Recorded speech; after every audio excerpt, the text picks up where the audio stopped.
This is Laura Vanderkam. I'm a mother of 5, an author, journalist, and speaker.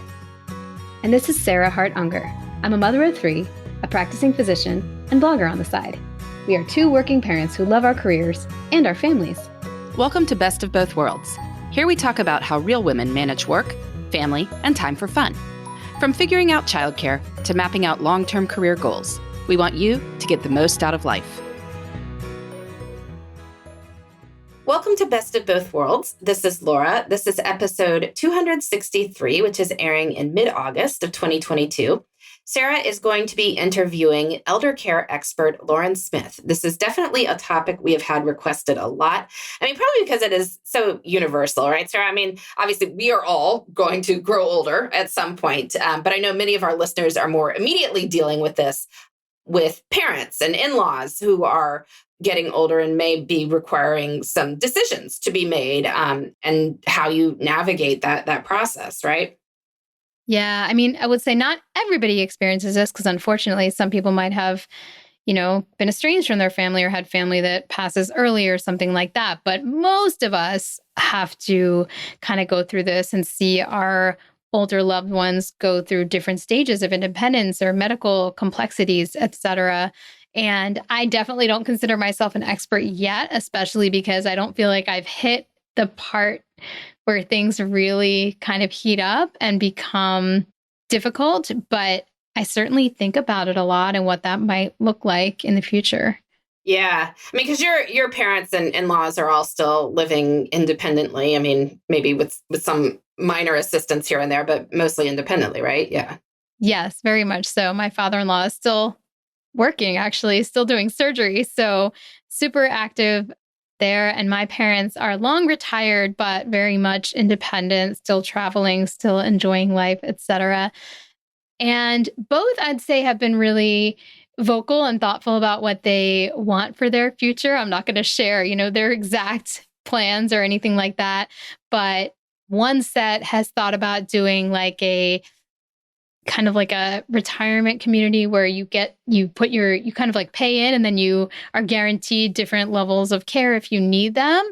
And I think that's really interesting. And then another set is like definitely doesn't want that. But I like that both have kind of, again, like done the thinking process. And I'm not sure that that's true of everyone because when I've listened to other podcasts or heard people talk about it, one frustrating thing I've heard from some is that people are in a sort of denial or they don't want to talk about it, or they just assume that they'll be able to live in their 3-story house until they're, 95 and then die in their sleep one night. And unfortunately that could happen, but it's not always feasible. It's not always feasible for everyone. Yeah. Have you thought about what you are going to want? I don't feel like I've totally gotten there yet. I definitely don't think I want to move anywhere communal until I'm like really significantly old if I choose to do that. I don't think my husband will ever want that, actually. So as I was thinking about this, I was like, well, maybe if we like really needed assistance, then that would be a decision we would make then. But I don't necessarily see us buying into something where that's like part of the plan. I think I probably would prefer more to go and save and make sure we have funding to be able to afford like private aid if we needed it. And I also definitely think we would be the type of people to downsize eventually. Like I know some people like to keep their big house so they can host family, but Josh and I have talked a lot about how we'd rather live in like a minimal, like really cool condo somewhere and then go and visit family or take trips with family and see them that way rather than, having a giant dining room.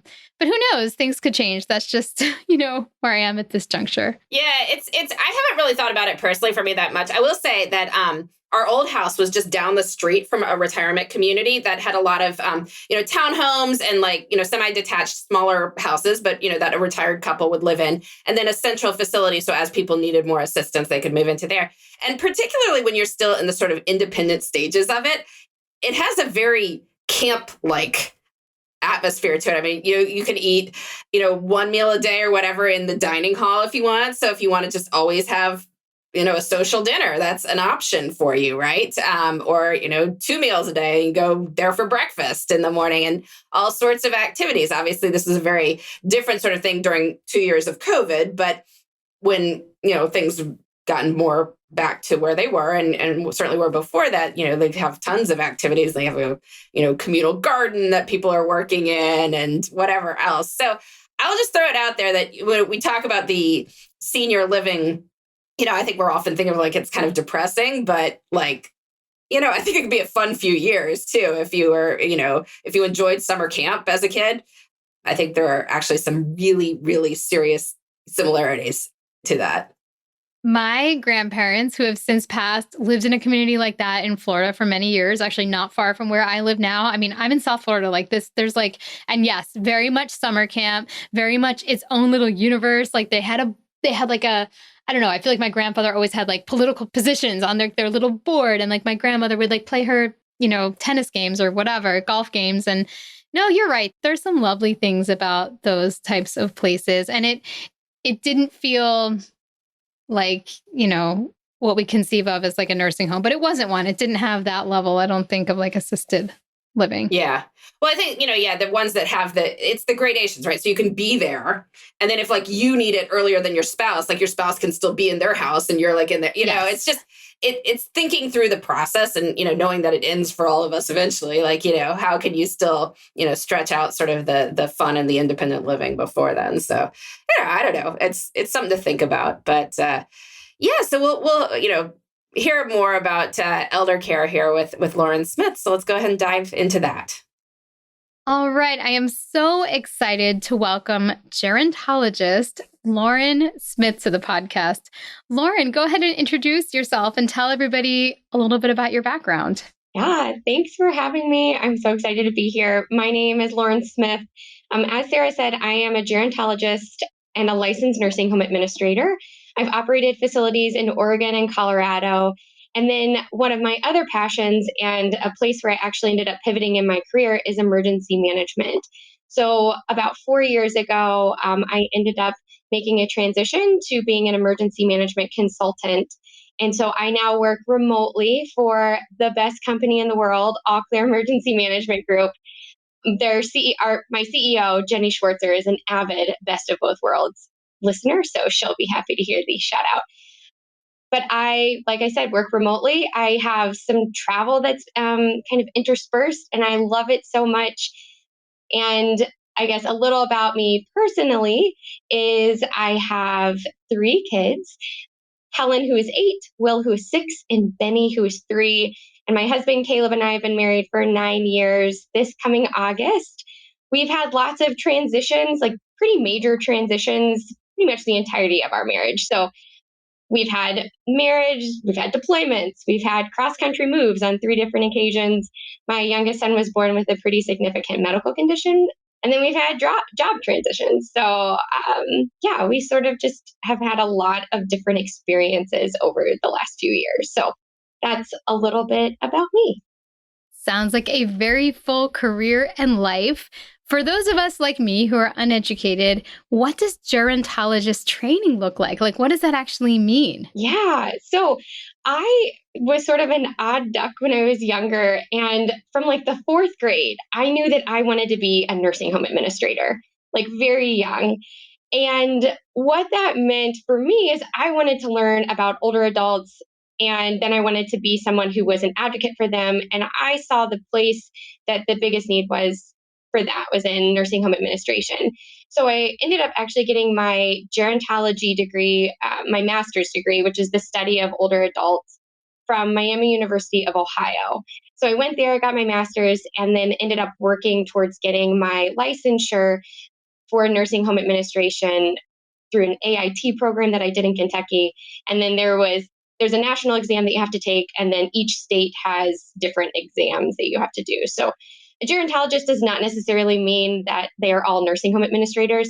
In fact, that's generally not necessarily the case, but it laid a really good foundation for me to understand, a little bit more about how to advocate and care for and really support people as they move through that point in their life. So very cool. Yeah. Okay, well, Laura and I opened this episode talking about, we talked a little bit about speculating about what we might want in our lives when we're older, and then a little bit about our parents. But one thing that I feel like is just so universal among listeners, maybe not universal, but very close to it, is that someone in their lives is getting older, whether that be a parent or another family member, and you might have thoughts about what to do to talk to them about and how to help them. And you are an expert in this area. So I would love to know how to start that conversation and just guide us on kind of what best practices are when you're starting to realize somebody might need a little bit more help. Yeah. So for kind of that initial bucket, which is considerations for aging parents or grandparents or just loved ones in general, so right, whomever that is in your world, there's kind of three big things that I would recommend to do right away if you can. The first one is to have a conversation early about what everyone's wishes are, and then to continue that conversation on a regular basis. And especially if health changes or there's like a big life transition, and all of a sudden what they wanted maybe a year ago shifts dramatically.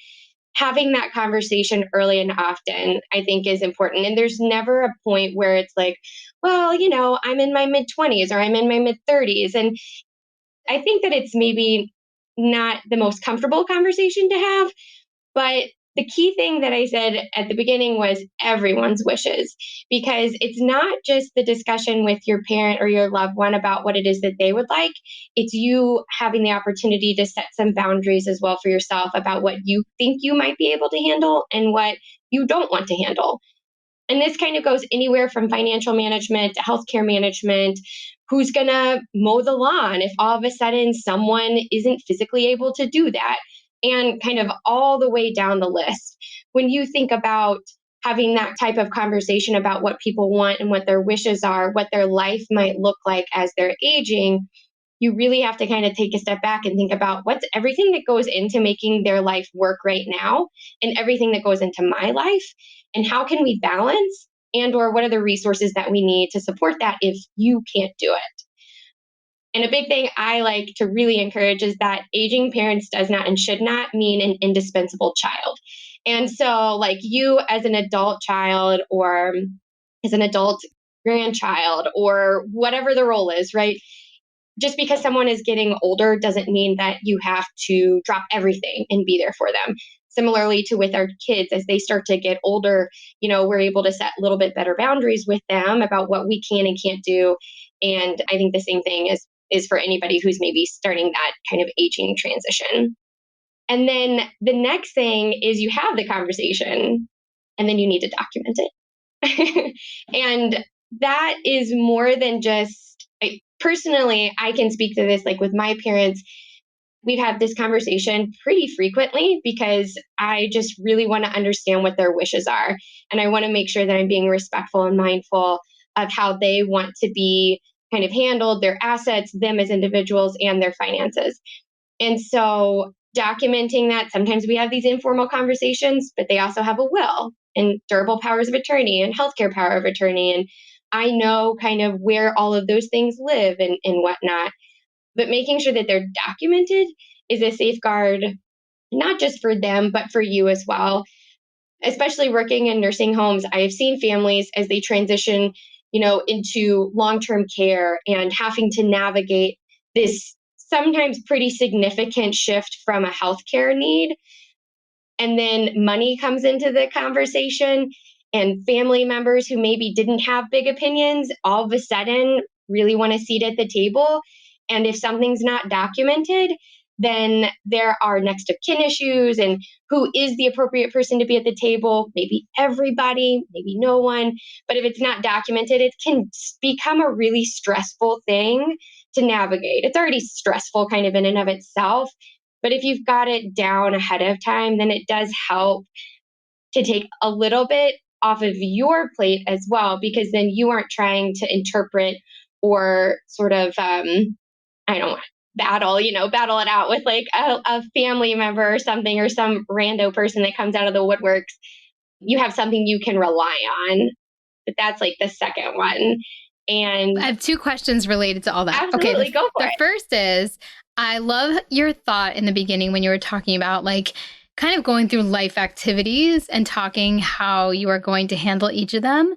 and there may not be an answer to this, but is there like a checklist somewhere? Like, is there a good reference where, because I would not have thought of like lawn care, like that would not have crossed my mind. And I'm wondering if, if anybody's ever put together like, okay, these are all things you should think about. Yeah. I'm not aware of a checklist right off the top of my head, but there are a couple of organizations that might be good places to look for that. The Alzheimer's Association, and I know that has like some nuance around it, right? Generally, they provide a lot of support for people who are starting to experience memory loss at different stages, but they have great resources. And so I would recommend maybe kind of looking there, because some of that information, while it might not be 100% accurate or applicable to your situation, it does give you a place to kind of bounce things off of, or a jumping board, so to speak. I have personally just kind of thought through, like, if anybody has ever done the Fair Play book, and you think about like all of the work that you do within your household and how you and your partner split stuff, you can reference. I would recommend kind of looking at that book maybe to sort of help you think about, do some of these things apply to my parent or to my loved one, and how can I have a conversation with them about, is this essential or non essential? I love it. Eve Rodsky was on the podcast. I'm sure she would love this completely alternative use of her book, but that's a great idea because you're right. She goes into a lot of detail and granularity about what actually gets done in a household. That's fantastic. My other question was, you talked about like creating a document. How often, like, do you have to revise that every few years, or is it like once it's there, it's done and you can just check it off the list and move on? Yeah, I think that there will be definitely different trains of like schools of thought with this. I know with my mom and dad, they'll just come to me, Lauren, we don't want that to happen anymore. Now we would like to do this percentage of allocation. And so I make a mental note. I'm like, but I tell them like, hey, if there's a really big change, we probably need to actually document this, whether it's a formal document where we just like type it up in a Word and we all sign it and that's enough for us, that makes them feel better.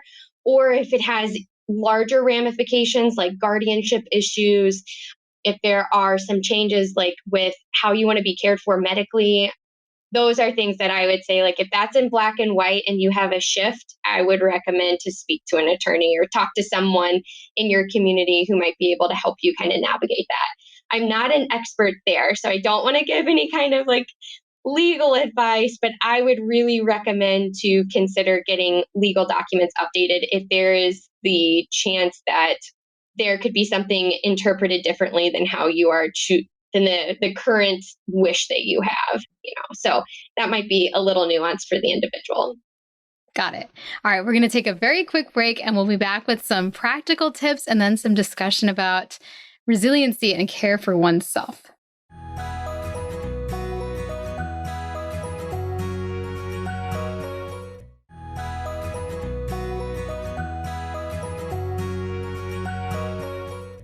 All right, we are back, and there is some really concrete advice you have in terms of tracking documents and things like that. I'm guessing you've seen this go awry. I'm not going to have you share any horror stories, but go ahead and tell us what to do to prevent those sorts of disaster scenarios. Yeah, I cannot more strongly recommend a password management system of any kind. It does not matter what you use. I personally use LastPass. My husband and I use it. We share all of our passwords. If I were to die, he has access to everything. So he can, figure out the ways to get into mine. So Caleb and I, my husband and I even have some of these conversations, not just my parents and I. But yeah, password management, know where the lock boxes are, know what accounts they're on. I did have recently something happen. I had a loved one that passed away, and we had some random thing come up where it was like it was a subscription of some kind that no one knew that they had. It wasn't a bad thing, but it was just one more item that, because no one else's name was on it, there was a lot of rigmarole that had to be gone through, like providing the death certificate and then all of this stuff. Whereas had we maybe known that ahead of time or had a comprehensive list, we could have either ahead of time tried to get like 2 people on the account so that we could have avoided this, or at least at the very least been a little bit more like, okay, these are all of the accounts we have to take care of, as opposed to, over a 12 to 18 month period, finding out about accounts or subscriptions that, whether they're financially, correlated with a credit card or not, end up taking time, and effort to have to, kind of work around the logistics of that. And then this is like the next thing, I guess. So that's like password management. If anybody takes anything away from this, please know your loved one's accounts, and if they are comfortable sharing it with you, the passwords. And then the second thing, and I had talked to Sarah a little bit about, we had talked about this in an email where I had like responded to you about this call. And it was about resiliency, building resiliency in yourself as you navigate this switch. And specifically, I talked about navigating the switch in roles of parent-child, because I think that there's just so much there, right? I mean, for some people, it's like easy breezy, no issue. They've got a good relationship. They talked about it ahead of time and things go well.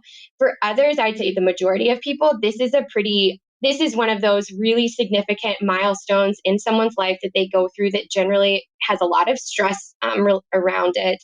And especially if it's not communicated or expectations aren't discussed ahead of time, then man, there's just the opportunity for a lot of hurt feelings and miscommunication, and yeah, it's just hard. So my first thing is that it's okay not to be all things for your loved one.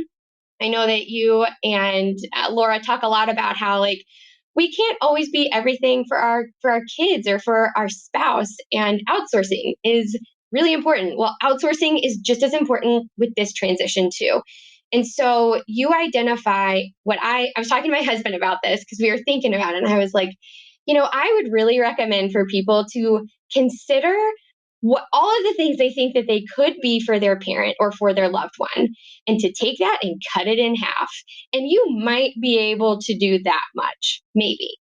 Because the reality is that depending on when this transition happens, you may have young kids. You might be making a transition in your career. There are all of these things that might be going on in your life that are going to affect your ability to, be 100% present with your loved one. And this is all under the guise of that you're in proximity to each other geographically.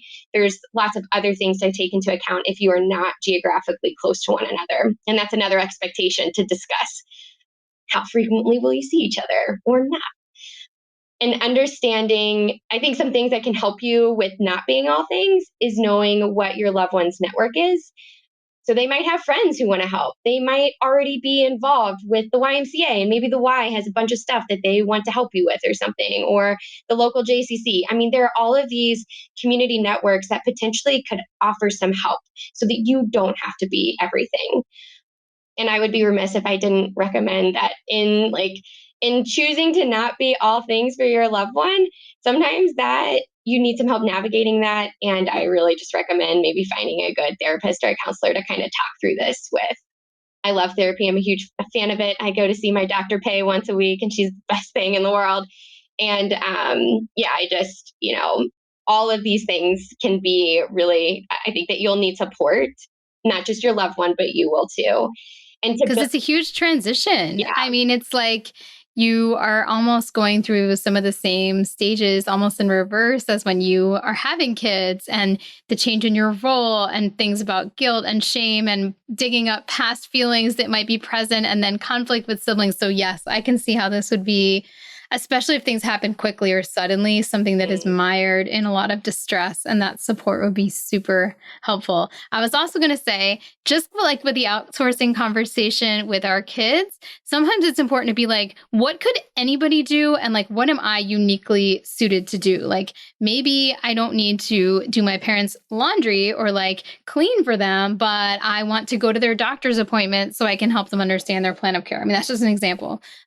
But I think like the idea of being, like you said, being everything 24/7 when you're also still a parent and you're also still a person, and you often have a partner too, like it's so unrealistic. So I love your idea to cut the list in half and prioritize. Yes, 100% agree. Yeah, it's very stressful, can be. And then the last two things would be to build in some time for some rest for yourself.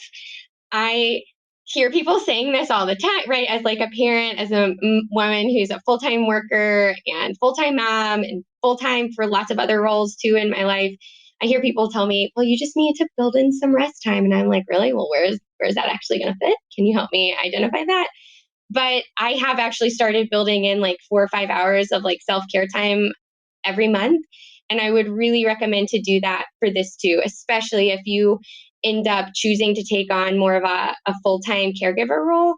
You'll need some time to step away, even if it's to go do grocery shopping by yourself and not have to worry about someone needing help with like getting to the bathroom or making sure that they don't leave the house. And that's more specific to people who maybe are farther along in their aging like process and have more higher acute needs. And then I would also say too that all of this stuff we're talking about from the understanding of like people have a pretty good relationship with their loved one, right? Like they want to do this. And there are a lot of circumstances where there are past traumas with family and family issues, things that, just because people get older, it doesn't mean that all that stuff goes away. And in fact, I think that it actually becomes more exacerbated. And because you start to get towards the end of life and life reviews and all this stuff starts to come up, I would also encourage, like, if this isn't something that you want to do, you don't feel comfortable with it for any reason, then now is the time, especially if you do have kind of that, like, I guess, sort of stressed or strained relationship or no relationship. If you are the next of kin, if your mom or your father, whomever it is, has a sudden medical issue and you're an only child or you're the only child that they list, then you might come into a situation, and I've seen this happen quite a few times, where a child is asked to step in to serve as the next of kin to make really difficult decisions as people age into a long-term care facility or are in a hospital and need decision making that medical professionals cannot make on behalf of that patient. So if you already know this is not something that you want to do, then maybe talking with an attorney or finding an advocacy group locally that you could maybe turn over guardianship to, this is the time to start figuring that out so that you aren't trying to navigate that and then all of the emotional issues that come up when you realize that, man, we're here and I don't want to do this and I don't feel comfortable with it. I would really encourage, to consider if this is even a role that you want to fulfill. And if it's not, to find some local resources to support you and who potentially would make those decisions on your behalf. That can be done through an executorship with an attorney. You can find guardianships, perhaps through your county. Depending on assets, you could even look to a Medicaid case management group and talk to people in the county that your loved one lives in to try and figure out what can we do ahead of time. But yeah, those are the things. And I would have like a totally different conversation if we were talking about just like, how do you get ready to get someone into a long-term care facility and what do you look for? That was like we could talk a lot about that. And I have helped people navigate that. I have checklists that I have made, resources that I would recommend people to look at. But maybe that's a discussion for another day if people want to hear that. So Yes, let us know. We may have to do a part 2. I wouldn't turn it down. That is awesome. Well, because we are not going to make this a 2-hour-long episode and we can leave the door open for the future, I would love you to share a little bit about what your day in the life is as you work for a company that loves best of both worlds. I mean, that's like the dream for every company. So I'm dying to hear how that plays out in real life. Oh man, yeah. I really and truly cannot say how much I love All Clear Emergency Management Group, and working for them has been one of, if not the biggest blessing professionally for me. So my day in the life is that All Clear gives me all of the autonomy for how to structure my day. I would say that in any given week, I spend about 50% of my time with clients and the other 50% working on actual project work. And time with clients could be meetings or facilitating exercises or workshops or whatever. So that can look a little different. But essentially, they've said, you do your work whenever it works best for you, and please be available for clients when they want to meet. So some days my day will start at 4 a.m. and other days my day will start at 9 a.m. And it kind of depends on, what's going on with my family. But I would say typically my day starts, I get my kids up, I take them to daycare. So the mornings are really focused on the 3 kids and just like surviving the morning and getting them to childcare or to school. And then I come back and I drink some tea and then I start my day, and I generally work, anywhere from like 6 to 8 hours a day or 6 to 10 hours, depending on how I'm trying to kind of balance my work days. And during that time period, some of that is travel, right? So sometimes I'm just gone altogether and my husband kind of takes over 100%. And then if I'm home, then yeah, it's just working and kind of fitting in some of my house stuff like in between the hours, which is super nice.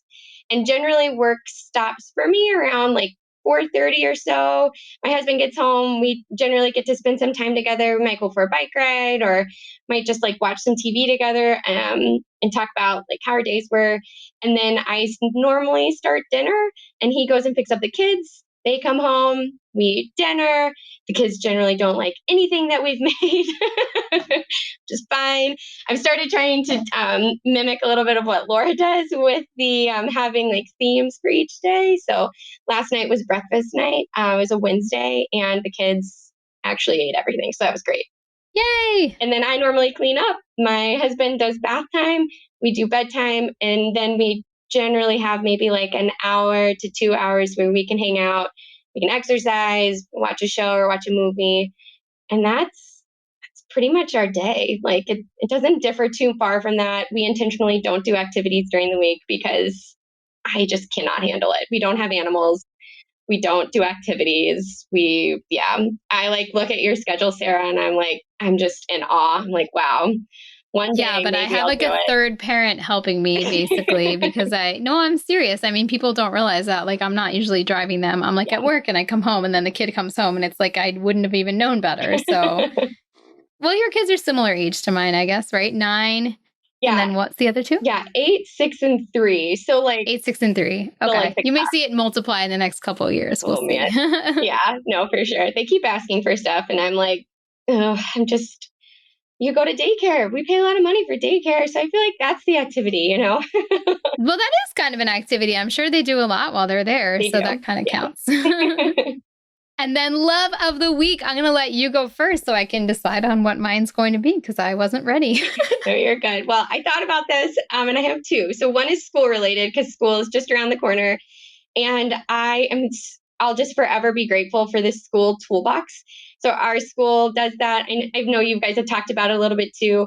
I'm actually going to Ireland next week. So I'm going, it's my first like really big trip, like solo that's not work related. So I'll be gone for 12 days. And I was able to order all of my kids' school supplies like last May of like 3 months ago. So I don't have to worry about school supplies. I'm really grateful for that.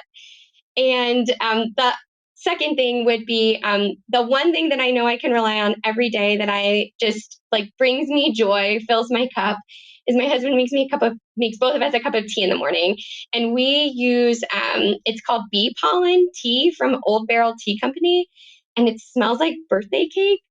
It doesn't taste like birthday cake, but it smells like it. And it's just so good. And I cannot more strongly recommend if you are a tea drinker, bee pollen tea is the bee's knees, literally and figuratively. I love it. Yeah. Okay, my love of the week, sort of inspired by your travel love of the week, is going back to somewhere you've been before. We're going back to Amelia Island. Actually, I think I might be there when this airs. I'm not sure.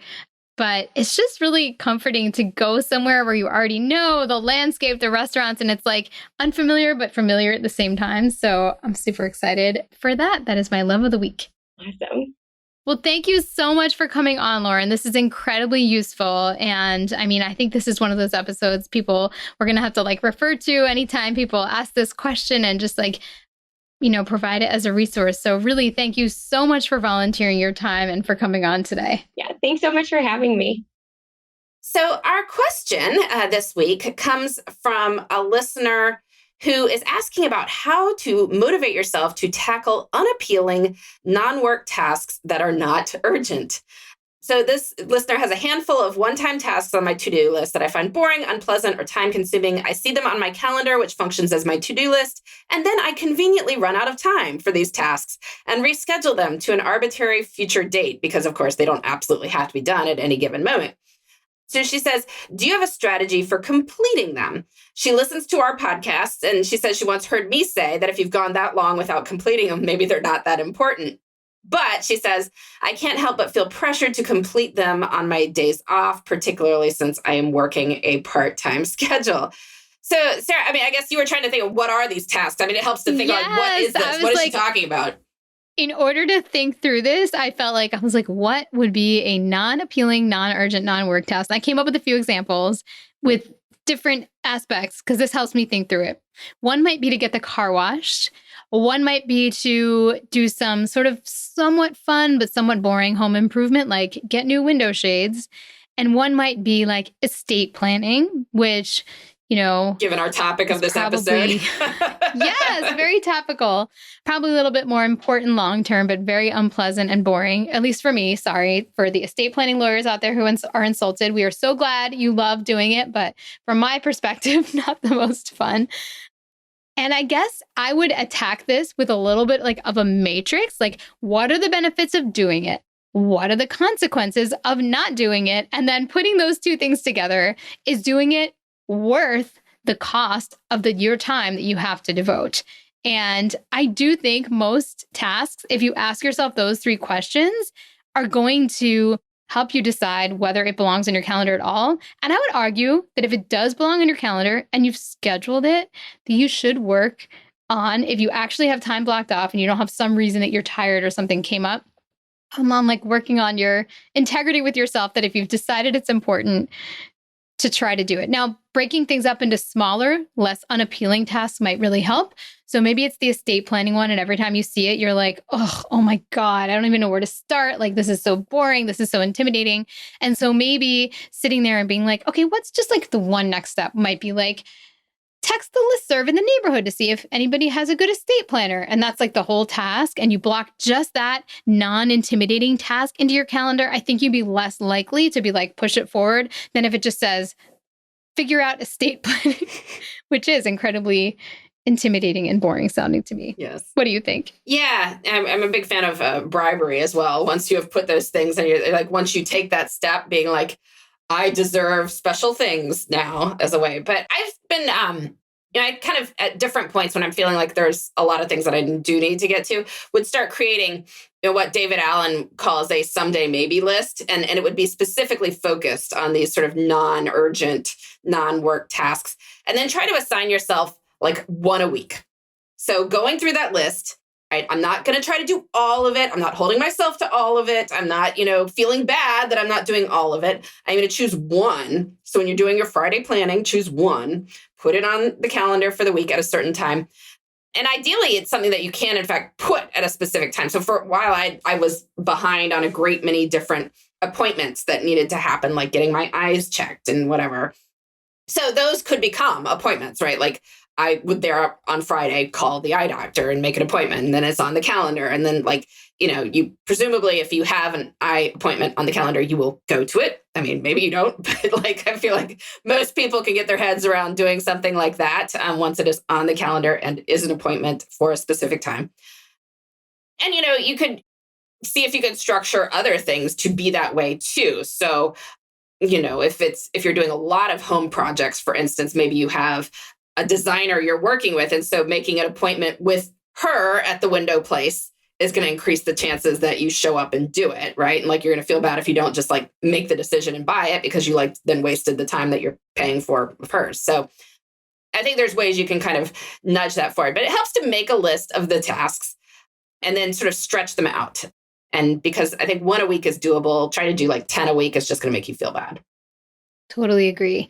And making sure, since you're trying to make the most of that part-time schedule, that you have some time blocked out for something you want to do, because maybe that makes doing the one task feel a little bit better if you know that, hey, from 3 to 4, I'm going to go to meet with a friend and we're going to take a lovely hike, versus just being like, oh, I'm supposed to get through this giant list. So I think we're kind of saying the same thing, less is more. Think about what really needs to be done and then dole it out sparingly. Yeah.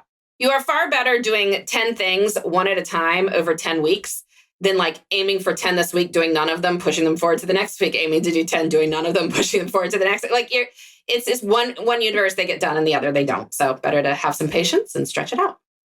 All right. Well, this has been Best of Both Worlds. We've been talking elder care. Sarah has been interviewing Lauren Smith, an expert in that topic. We will be back next week with more on making work and life fit together. Thanks for listening. You can find me, Sarah, at theshoebox.com or at @the_shoebox on Instagram. And you can find me, Laura, at lauravanderkam.com. This has been the Best of Both Worlds podcast. Please join us next time for more on making work and life work together.